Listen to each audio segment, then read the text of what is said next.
Hi, everyone. It's Jen from Metamorphosis Mentoring. And today I have a beautiful guest. And you see me wearing like red lipstick, red everything. It's a part of the representation to invite this beautiful fiery energy into the chat with me today. Yeah. So here I come introducing this beautiful woman, Andrea Mancuso from New York, Brooklyn. Yeah, Brooklyn, welcome Brooklyn. to join the Authenticity Project, and I'm so honored to have your presence with me. And honestly speaking, we just connected, but immediately I just sense probably is a good word, sense you're bold, courageous, Mm, passionate vibe, you know, through your Thank you. connection with you. So I feel we have much to chat today, especially with the word V. Yeah, But listen. before we dive in, I totally would love for you to introduce yourself a little bit. How is your Absolutely. healing journey has brought you to become this visionary of creative? I know you're a mental advocate, health advocate, you're a school psychologist, you're a coach, a facilitator. But what I truly appreciate is your humanness. Mm, You know, Thank you. this journey has been quite a ride. Doesn't matter what the storyline is. And we're here to be messy and see the messiness without shaming it. Would totally love you to share about your healing journey, especially what I know about you was last year, the pandemic, and how it really prompted you to Mhm. create. And who you are today is a founder, the CEO of Intentional Healing and Wellness. Okay, let's go, girl. Yeah. Yeah, thank you. So first and foremost, Jen, I want to say thank you for inviting me to join you, for the Authenticity Project. I am grateful. I'm excited. And yeah, I'll jump right in and share a bit about myself. I am, yes, as you said, a mental health advocate. I have been practicing as a school psychologist for the past 14 years. I just resigned from my position to pursue my role as CEO of Intentional Healing and Wellness on a full-time basis. I am the host of a new podcast that I just launched, the V Spot, and the V stands for vulnerability. So we will certainly dig into vulnerability a bit later. But how did this all happen? So I was in the school system for the past 14 years, really getting more and more frustrated as the years went on, because what I am best at, which is direct work with people, I was not able to do much of. I was really overseeing cases. And so there was a lot of paperwork. And that wasn't my thing. So I was becoming more and more clear about the fact that I wanted to pursue a passion, which was to create a space where I can be with people and utilize like wear my coaching hat, my therapeutic interventions hat, and really dig in and be with people, especially now, to heal as a collective. And so last year here in New York City, we're at the height of the pandemic. My older brother ends up with COVID and is in ICU for about a week. And I lost, Jen, access to all of my tools, training, everything, because I didn't know what was going to happen. And so, I have a history of struggling with panic disorder, a history of anxiety, and it came flooding, over me with a vengeance.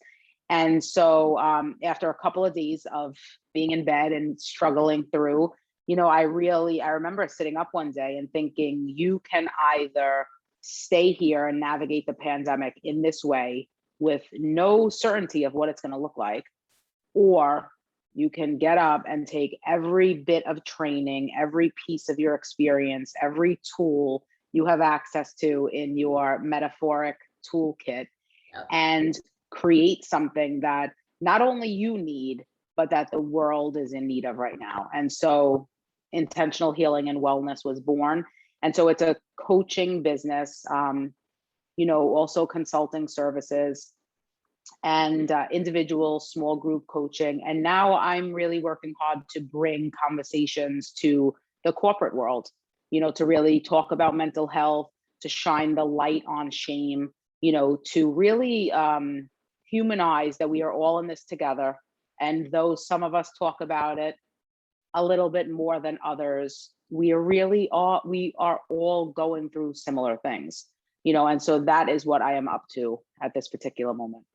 Thank you, Andrea. I just feel so much, just something's brewing in me is that when you said it's a corporate area that you're serving, such a big service, because, kind of having this flashback right now. I was working in the corporate for a decade or so, and then I definitely felt a lot of anxiety, like depression probably, and just not feeling fulfilled, And then so the whole time was wondering why I was feeling that way, but it didn't really kick me out of the zone. I didn't even know that I was in the comfort zone. I thought I was just doing what I had to do, Yeah.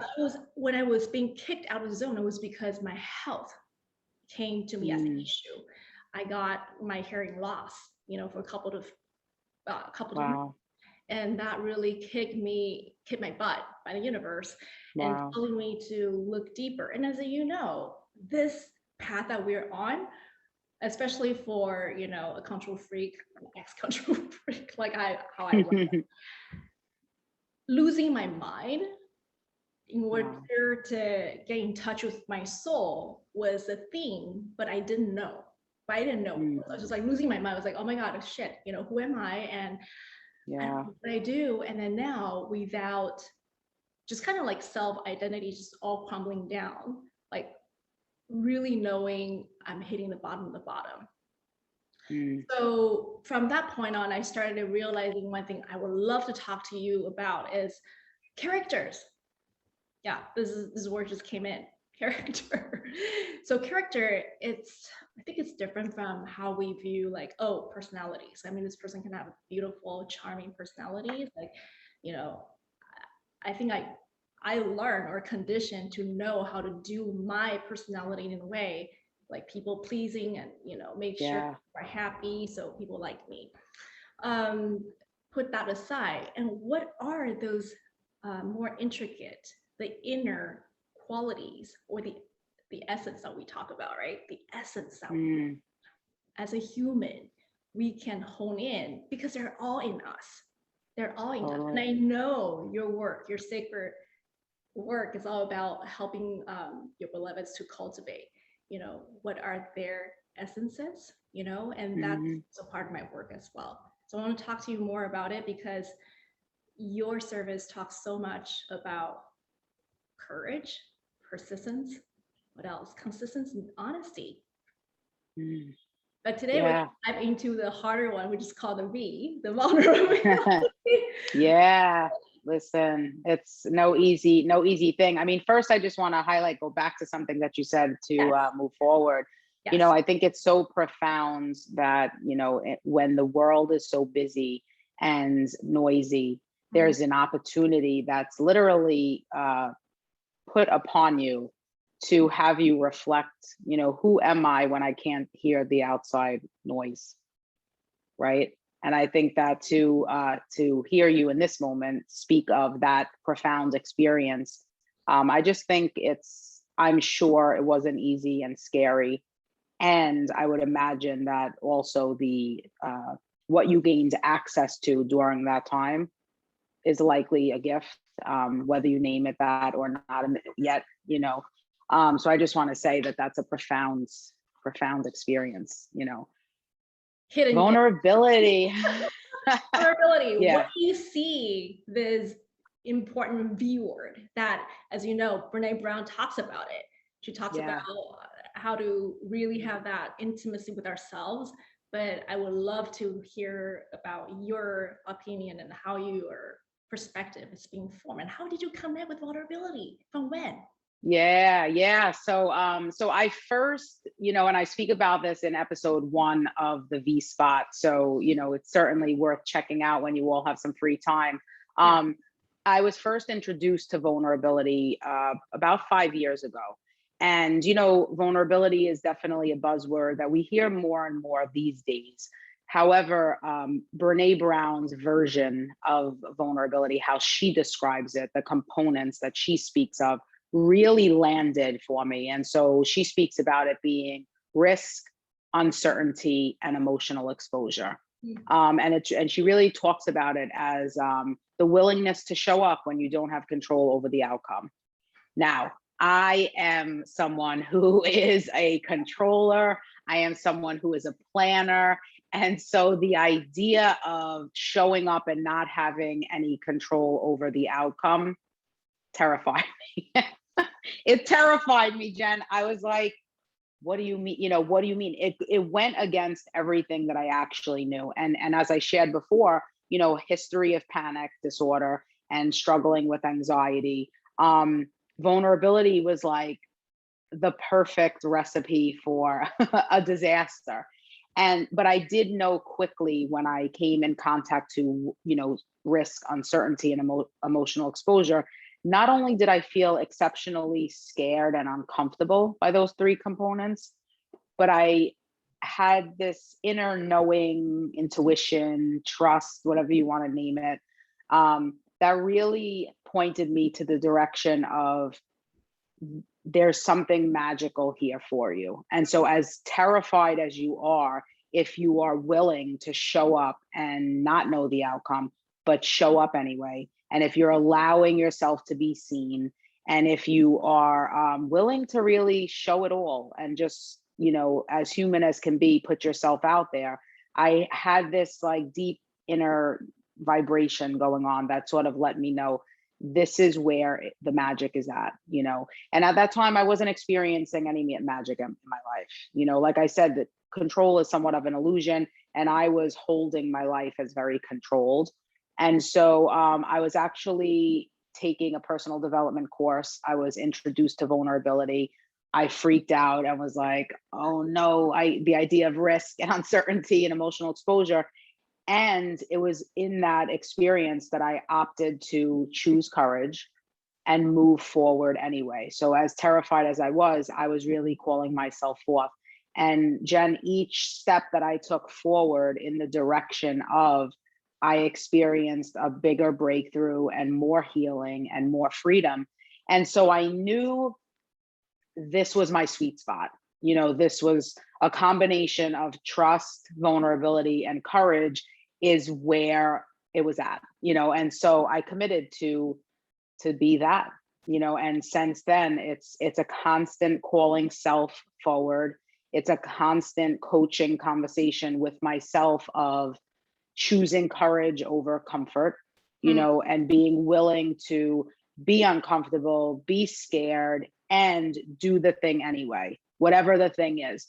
So at different points of my life, it's looked different. You know, I'm someone who, from past pain and hurt and heartache, opted out of dating for almost a decade. And when I come into contact with vulnerability and start to interact with it in a new way, I was able to actually coach myself back into the dating game. So I've really been able to create an immense amount of results.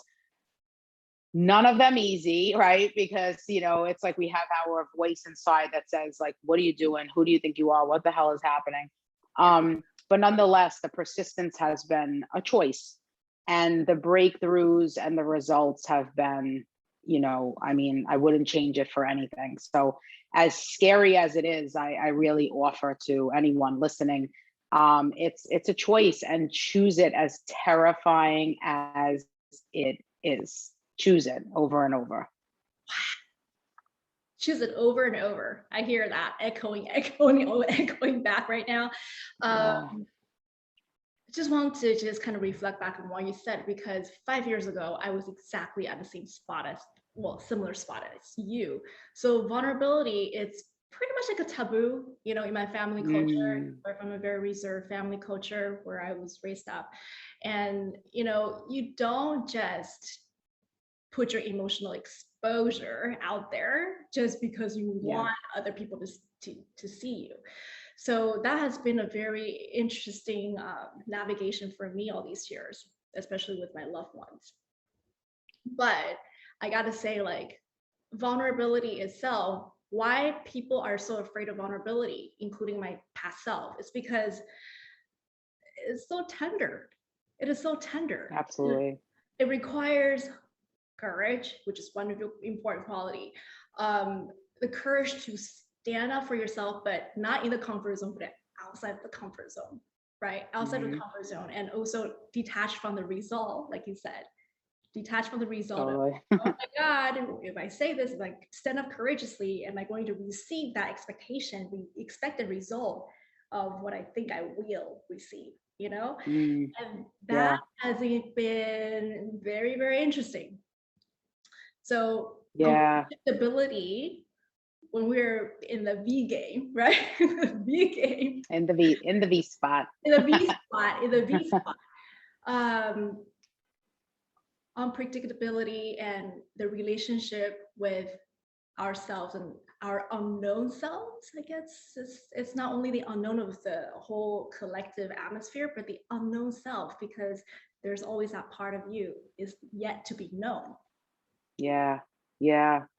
You know, this is, I mean, you brought up so many good points. I just want to like address some of them quickly because I think that, you know, you speak of family, right? And I think about culture and society and family, yes, right? And I think that depending upon where you are raised, you know, who you were raised by, vulnerability is held as a weakness. And so I think that in order to choose vulnerability and choose it consistently, there's a lot of unlearning that has to be done, right? And so we really have an opportunity to look at our experiences and what was sort of put onto us, and to no fault of anybody, right? It's like everybody is literally living their life. So, you know, let's say I look at my parents and I think about the way they were raised and the experiences they had, and for whatever their reasons, they held things to be a certain way. You know, I grew up in an Italian American family here in Brooklyn. You didn't talk about your feelings. You know, like I grew up here. I was born in the late 70s, grew up in the 80s. It was a different type of Brooklyn that was happening. You know, there was different rules and unspoken, you know, societal rules that basically said you don't speak of stuff, you know, you keep your stuff quiet, and it's you keep your family business quiet, you know, you keep your neighbors stuff, like you see whatever you like, that's the way it goes, right? And so to, you know, be a 42-year-old woman who, it's not about, vulnerability is not about telling all, you know, it's really not. It's really about being willing to, and I love how it connects to the Authenticity Project, because it's really when, yeah, like it really is connected, because, you know, with being your authentic self, some people are not going to like you. Like that's the realities. We are not for everyone.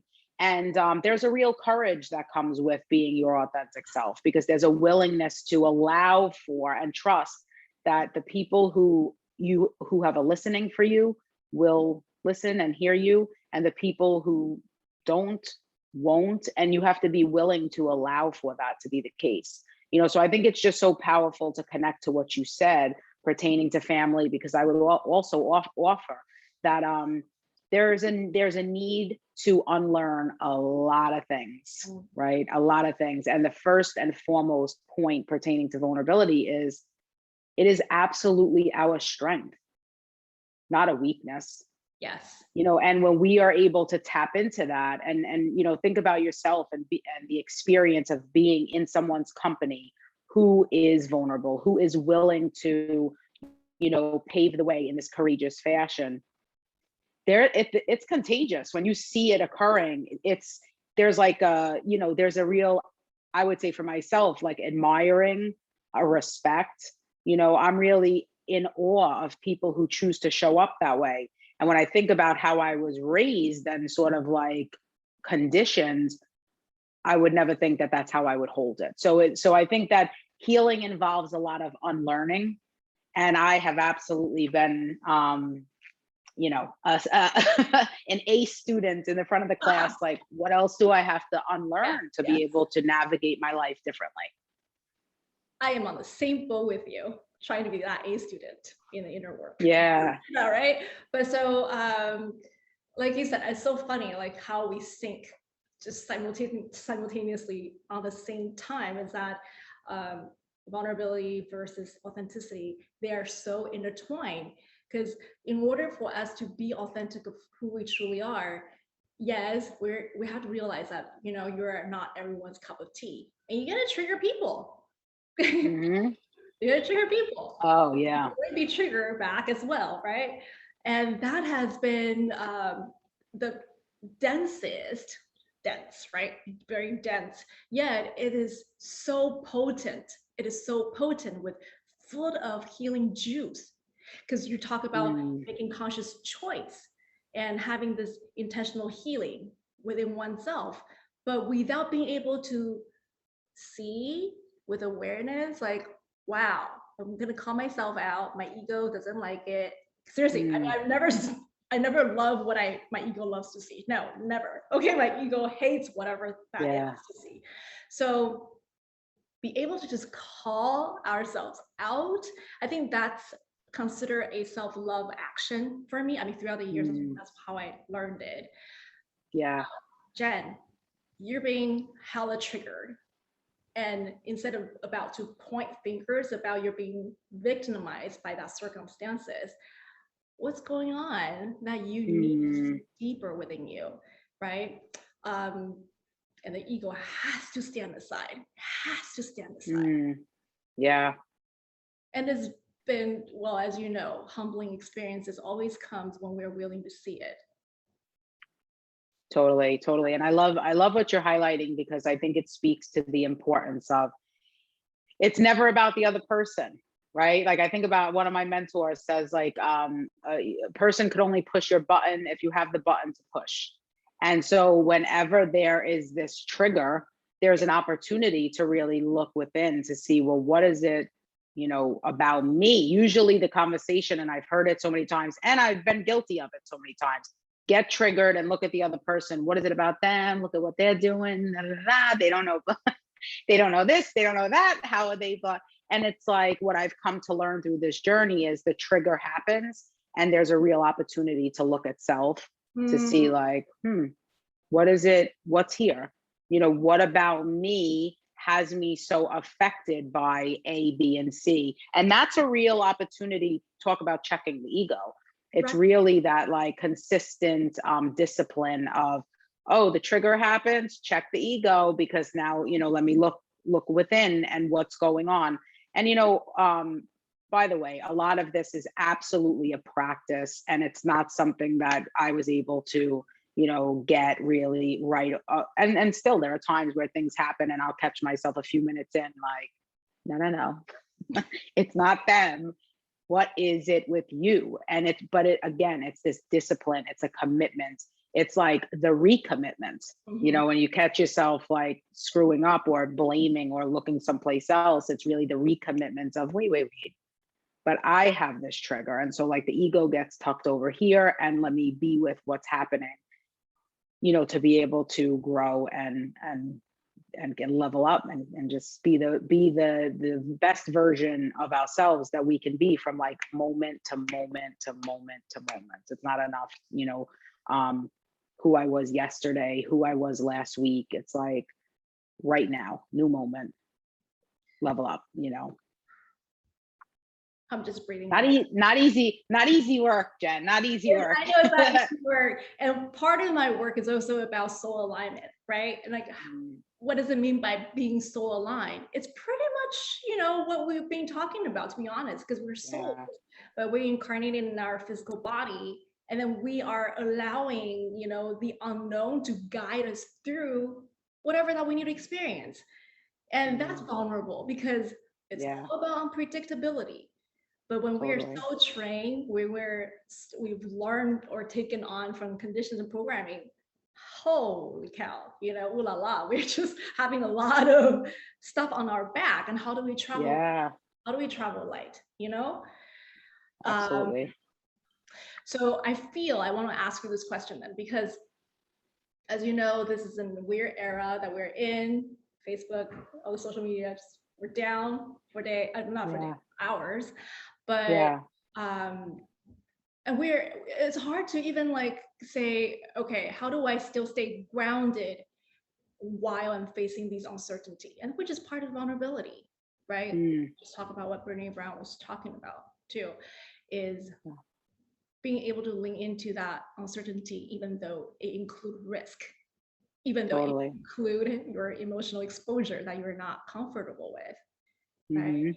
Hmm. Um, so how would you encourage women who do have the heart to follow their, I try not to repeat too many heart stuff, but it's still heart's desire, okay? Heart's desires, their dreams, their purpose. Yet still being afraid of getting out of their comfort zone, whatever that comfort zone is. Some comfort zone is like, I don't want to trigger my partners who are probably not okay with what I'm doing. Okay, so Mm. I'm gonna step on some buttons again. So I'm going to zigzag my way through life, even though I still have that heart desire in me. You know, Yeah. how do you encourage women who really want to embrace the bigger version, or let's say more authentic version of who they are, while being on this vulnerable spot? Mm. Yeah, I mean, a couple of things come up when you ask that question. First and foremost, I think about trusting self, which I believe to be a practice too. And Yes. I think that,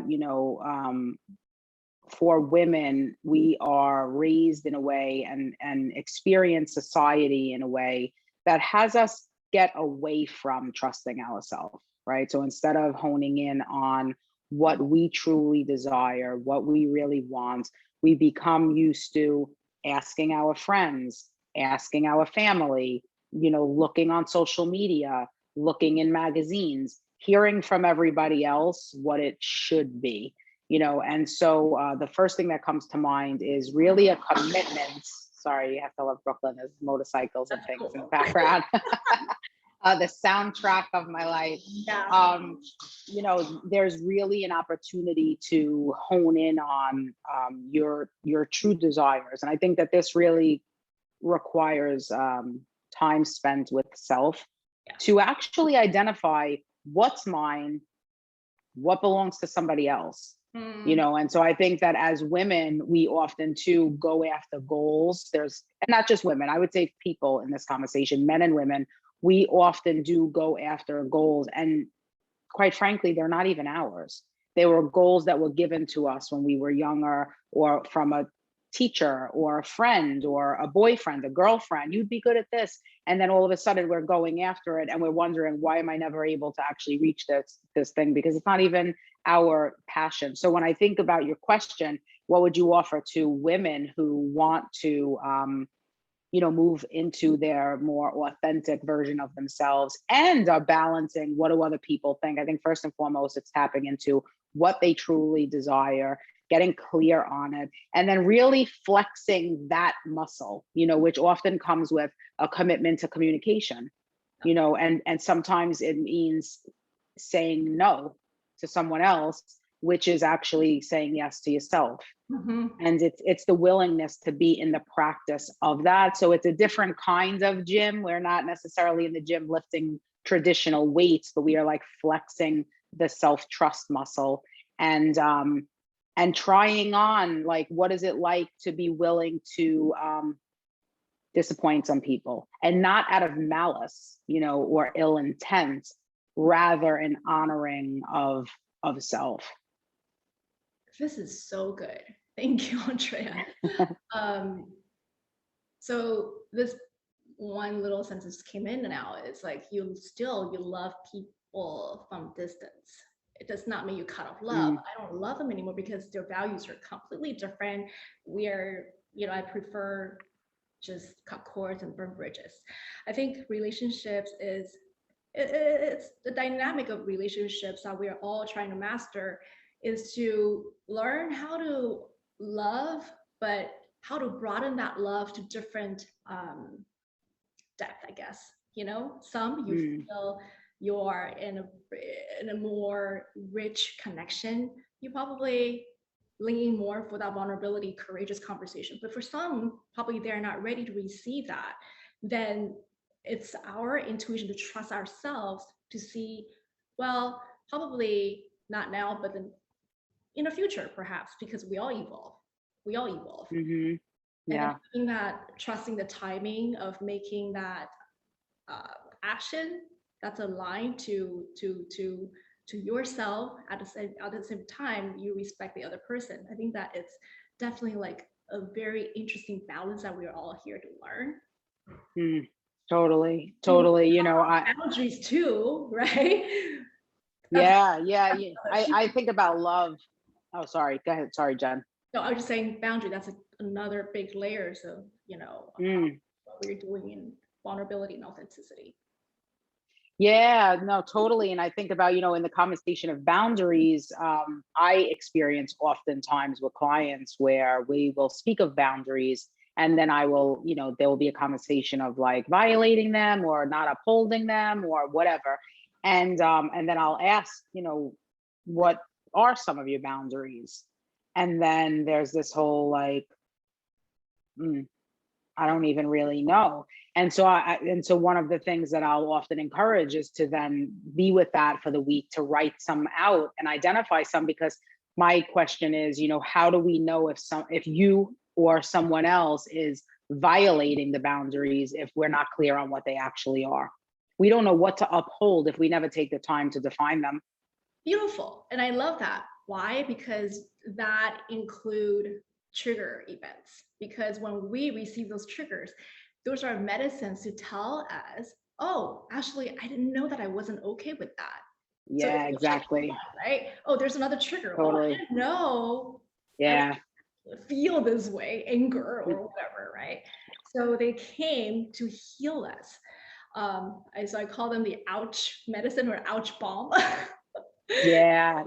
I love it. And I think, I was going to say before pertaining to love, I mean, I am on this, I would say this is an area that I am, continuously learning and growing and evolving. And certainly this is one of my areas of work. And I would say that, one of the things that I have come to learn about myself and others and relationship is that, partnership, relationship, intimate relationship is really an opportunity to learn about ourselves and heal together.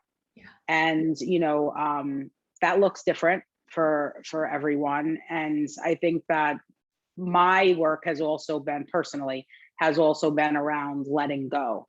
And I think that there are times I am oh so clear that I was unwilling to let go, and with that dragged myself through experiences that I didn't need to go through. And so when I think about, right now I am single, I am looking to date. And when I think about being in relationship and in the dating realm, what's so important for me these days is keeping in the forefront of my brain. Yes, it's an opportunity to learn about yourself. Yes, it's an opportunity to grow.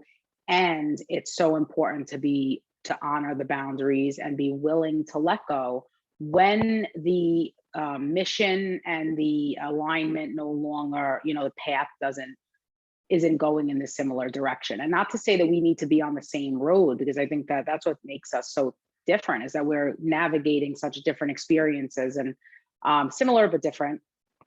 But sometimes, paths just grow apart. And instead of clinging and staying so tight to something, what I've been working on is recognizing when it's like, let go or be dragged, and it's a big one for me. I am amazed. Why? Because not willing to let go, that's part of my theme as well, and then continuously being aware that that's part of the drainage that we created, right, for ourselves to experience, like, misalignment, inner battle or turmoil, right? Yeah. And that unwillingness, again, my own personal experience to learn about, like, okay, how do I pour more self-compassion into this part of unwillingness, so I don't guilt it, I don't shame it, but let it be. So trusting that the timing when it comes, the willingness emerges naturally to the unwillingness. So it all dissolves peacefully rather than, oh, let me just push it through. Let me just do the Lego work, you know. Do you know what I'm saying? Yeah. So Yeah. And I think it's a real opportunity, Jen, to look at least what I hear you saying and what I identify with in this is it's a real opportunity to look at what are you afraid of? You know, and I've had to question fear in these situations so much. It's like, am I afraid to start over? Am I afraid that I'm never going to find, you know, what the type of partner that I'm looking for? right. Am I afraid that I am unworthy of? Like, what is my conversation around feeling enough? Do I feel that I'm being chosen and picked? You know, there's so many like layers to peel back and look.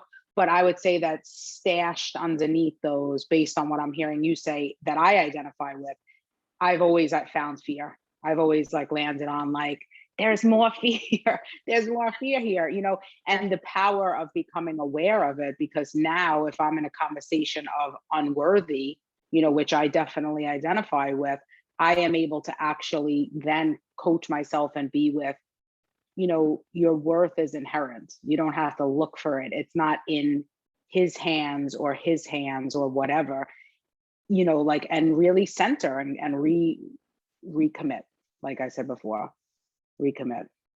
This is so good. So what you just demonstrated, it is demonstration. You personally share about that inner experience that you had, right? With all these little examples. That's part of, you know, what as we are all human beings all sharing common. You know, it's collective. The unworthiness is collective. Totally. It is not individual, to be honest. So self-love, foundational self-love becomes such Yeah. a it's a brick that we need to continue to build. And anyone who hasn't, it's better to start, and with Mm. patience, patience has been one of another theme for me. Yeah. Yeah. I'm with you. I'm with you. I'm someone who makes a decision and like, I want results like Yeah. yesterday. I'm like, but wait, I decided what's the, what's the process about? But, you know, one of the things to this point that I think is really worth plugging in here that I've come to learn and that I've come to really hone in on and believe, it's not about the result. Yes. And so it's really who we become in the process of achieving the result. And I think that that is the magic, you know, and when I remind myself of that, you know, I wrote an ebook, and I'm like turning it into like a webinar, but it's called The Space Between. And it's really designed, it's really about this topic. Like, we give the goal and the result so much love, but the space between is not discussed. And I really hold it that the space between is the magic. And it's the part of the process where we evolve and learn about ourselves and grow. And you know, you are someone who goes after goals, so I know that you get this. What happens when we arrive at a goal? When we turn a goal out, what do we do? Looking out for the next. Yeah, we're like on to the next thing, right? And so it's like about that process of, okay, so, you know, now what process will I set out to create? And again, not, yes, the cherry on top is the actual tangible thing that we turn out, but that's not the magic, you know. And so when I hear you speaking of this, I just think about, you know, in terms of patience and process, I'm called to, and I believe me, if anybody heard the conversations that I have with myself, they would be like, you are, give yourself a break. But I coach myself all the time about, you know, stay committed and don't be so hooked on eye on the prize, because then you're missing the whole route that is the essence of the journey. You know, like in the end, and I say this in the ebook, like in the end, I don't believe it's going to be the result or the goal that we remember most. I believe it's going to be the space between.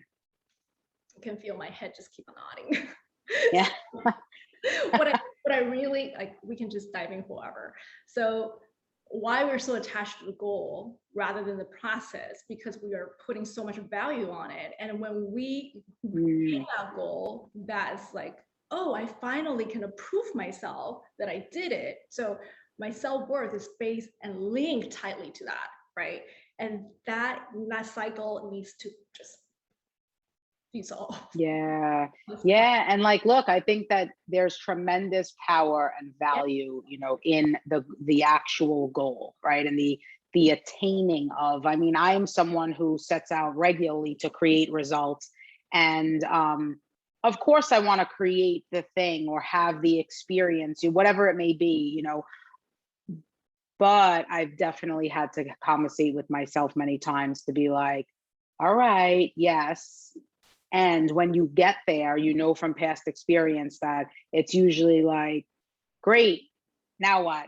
And so that's right there, the indicator that it's not the actual thing for us. Yeah. It's tied to something, whether it's affirming our good enough conversation, whether it's affirming how worth it we feel we are, whether it's affirming how, whatever valuable we're experienced by other people. What is it? Because usually there's not many people, especially like I call us like goal getters. There's not goal getters who usually get there and are like, let me chill. I'm so proud of myself. I'm so happy. Let me, For 5 that's not minutes. the process. Right. And then it's like, okay, let me re-up. What now? What now? What next? And so I think that there's definitely this, yes, results are exceptionally important and often bring about something, a reward, a motivation, an incentive. And I think that us really getting clear on the fact that the process to get there, that is the sweet spot. The process is everything. I want to thank you for addressing this, because overachiever syndrome, as I probably call it, overachiever syndrome, we need healing around the unworthiness cycle that we have just emotionally invested too much in the goal-oriented world, right? And the mainstream sort of promotes it too, right? Oh, that's the way you achieve. You got to show the outer world what have you done. But that's not what our soul wants to experience after all, because we're not living moment by moment, like you said. We missed out the thing. We missed out the whole thing. Yeah. I mean, look, there's a whole entire society, industry, business, culture that thrives off of people feeling that they are not enough. Men, women, children, everything. And so it perpetuates this narrative. I'm not enough. So what else do I need to buy, get, have, go after, to have that feeling occur? And most of it's occurring on an unconscious level, right? So which is why we could continuously find ourselves in situations where we are going after certain things in this attempt to soothe and have that like, am I enough now? Am I enough now? Am I enough now? And it's like, it's up to us to really start to get clear on the whole conversation so that it's like, wait, I don't need another pair of shoes in my closet, Jen. If you look at my closet, it's full. I don't need another pair of shoes, another bag, another whatever, and it looks different, right? Depending on the conversation. So for some, it's cars, for some, whatever it is, another degree, another, certification, another anything to be like, now I'm enough, So, and this, I again, another journey, another life's work that doesn't end. I just have to say, thank you for bringing that one up, because it has so many different layers. One is like, okay, let me overcompensate through materialism or however that is, right? Or other ways around. I'm gonna numb myself. I don't feel it. And I pass myself, well, I'm grateful for what I have, so I'm not gonna go for my dreams because no, I'm grateful. I'm living moment by moment. That's like another different system that I had to deal with some of my beloveds. So those extreme polar sometimes, but again, like healing intention. That's what we need in order to bring us more back to our alignment. When do we trust our intuition, or we just shut it down and use spiritual bypassing, or false goal chasing actions to make us falsely fulfilled? So anyway, we have so much to talk about. So good. I know there's so much, but I would love to like kind of tie this to what you asked before pertaining to the question around, women and what would you offer? And I would like connect it to what we're speaking of now. I would really invite and encourage women, men, but in this, your question was about women to commit to doing this type of work, commit to conscious conversations, commit to peeling back the layers of who you are and being willing to unpack what you find with trusted people, and sometimes the trusted person is not our mother, our father, our sister, our friend.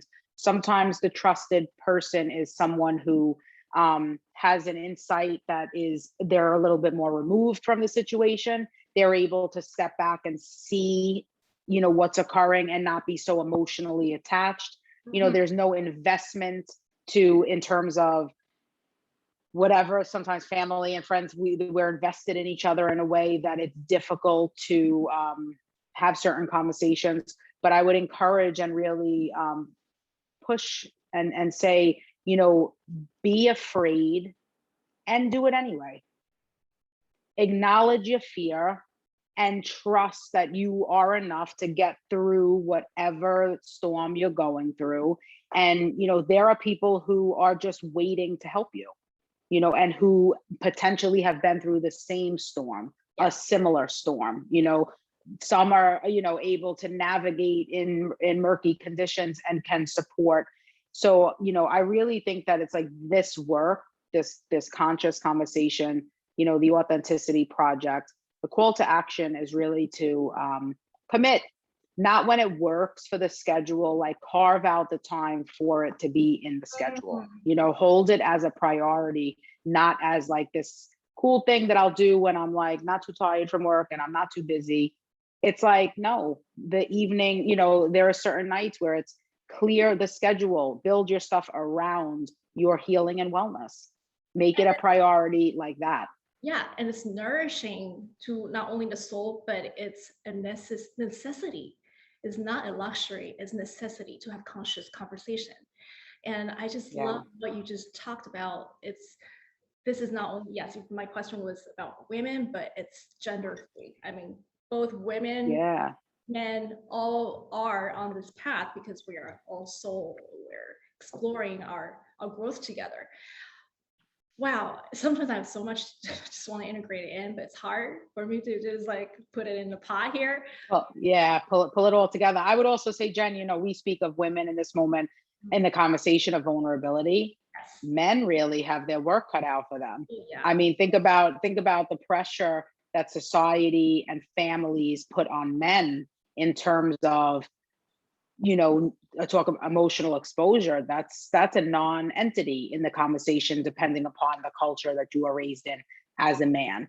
And so, I think that equally as important as it is for women to commit to their process, I think that it's just as important to create safe spaces for men to show up and experience the totality of the human experience, because we hold it sometimes as just because that's the gender, they should operate this way. We're all humans. We're all navigating shame, guilt, beat up, not enough, worthiness. We all have this desire to be, loved and belong to, and they are not exempt because of the gender. And it's like creating spaces where we could show up and have conversations like this and pave the way for others to do the same. I think in 2021, that's the magic. Definitely, because this world needs both conscious women and men, doesn't matter the gender, conscious human being to join this. So you call it a trend. It's not just a trend, but it's a flow. It's a flow of how we're going to create together, so to benefit the whole humanity. And I'm so grateful to have you here with me through this Authenticity Project. Thank you for showing up so raw, so real. What else can I say? Nothing else more. And I just want to say, again, we are here to appreciate the differences, to dissolve separation. This is what I think the whole collective is going through at this moment, and once we are all intentionally honing on the healing ability, going within unapologetically, we need to be unapologetic toward this healing process. Absolutely.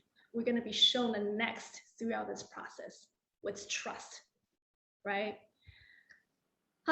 Thank you so much. Oh my God. Yeah, thank you. Thank you. I want to say thank you so much. It's no mistake that we have, found our way to each other. And I'm incredibly grateful for the invitation to be here with you, and participate in the Authenticity Project. I'm excited to see, who else is part of the project and hear from different women, different stories.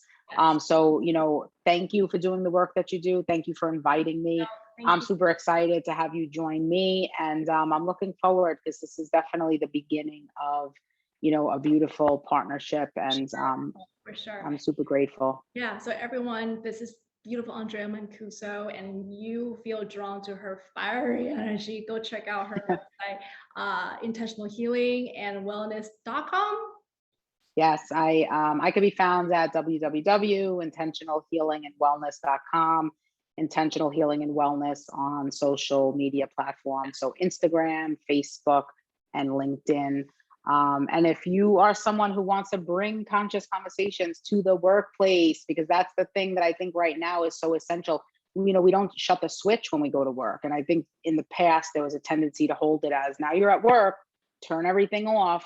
And that's not how we operate. So I think that there's so much power in having these type of conversations. Shame, mental health, continuing on the journey of healing and wellness. Mental health in the workplace begins outside of the workplace. And so I'm excited to be able to have the conversations, Jen, and thank you to everybody who joins me on this intentional movement we have happening. Thank you for shining your light, because we need that lighthouse to see where Andrea is. Yeah. The more healing can Thank happen you. globally. So thank you so much, my dear. And this is Thank you. beautiful fiery Andrea Mancuso. And Thank you. go ahead and find her and connect with her work. And I'm sure you'll be drawn to her healing energy. And that's it, guys. Thank you for watching, Thanks so much. connecting, and we'll see you soon. Bye. Thank you.